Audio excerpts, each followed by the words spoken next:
નમસ્કાર, હું Rinku Prajapati public India ન્યૂઝમાં આપનું સ્વાગત કરું છું। શરૂઆત કરીએ આજના સમાચારની।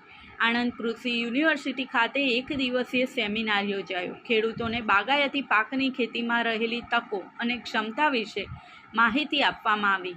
ગુજરાત રાજ્ય બાગાયત ખાતું, ગુજરાત હોર્ટિકલ્ચર મિશન, ગાંધીનગર અને આણંદ એગ્રીકલ્ચરલ યુનિવર્સિટીના સંયુક્ત ઉપક્રમે ગુજરાત રાજ્યમાં નવા ફળ પાકો તથા વિવિધ જાતોનું વાવેતર કરી શકાય તે વિષય પર આણંદ જિલ્લા બાગાયત વિભાગની કચેરી દ્વારા આણંદ કૃષિ યુનિવર્સિટી ખાતે એક દિવસીય સેમિનારનું આયોજન કરવામાં આવ્યું હતું।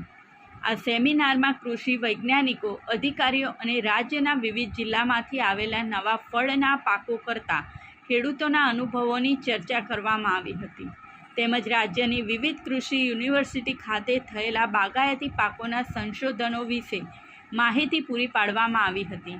રાજ્યમાં અંજીર, ખારેક, એવોકાડો, ફણસ, સફેદ જાંબુ, લાલ જાંબુ, passion fruit, strawberry, mulberry, blueberry, blackberry, golden berry, pineapple, dragon fruit, longan, કાજુ, મેકેડેમિયા નટ વગેરેની પ્રાકૃતિક ખેતી અંગે વિસ્તૃત જાણકારી આપવામાં આવી હતી।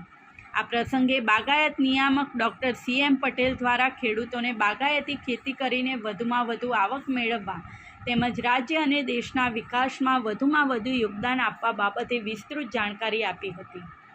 જ્યારે વડોદરાના સંયુક્ત બાગાયત નિયામક ડૉક્ટર JM તુવારે આ પ્રકારના સેમિનાર ખેડૂતો, કૃષિ વૈજ્ઞાનિક અને અધિકારીઓ માટે જ્ઞાનનું નવું મંચ પૂરું પાડે છે તેમ જણાવ્યું હતું।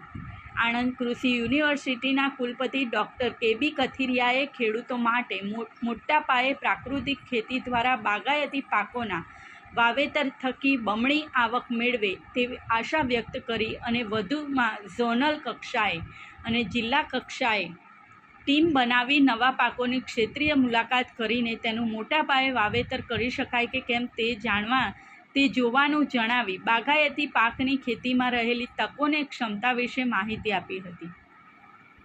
આ પ્રસંગે યુનિવર્સિટીના સંશોધન નિયામક ડૉક્ટર MK ઝાલાએ આણંદ કૃષિ યુનિવર્સિટી ખાતે બાગાયતી પાકો ઉપર થઈ રહેલ સંશોધન કાર્યની માહિતી આપતા જણાવ્યું હતું કે યુનિવર્સિટીમાં બાગાયતી પાકોના મોટા પાયે જર્મપ્લાઝમ કલેક્શન કરવામાં આવે છે જે ખેડૂતોને નવી વેરાયટી આપવા માટે ઘણું ઉપયોગી રહેશે।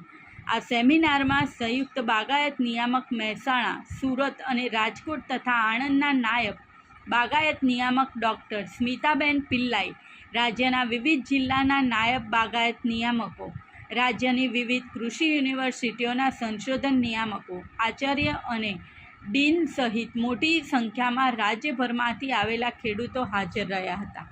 આ સાથે આજના સમાચારને સમાપ્ત કરીએ છીએ।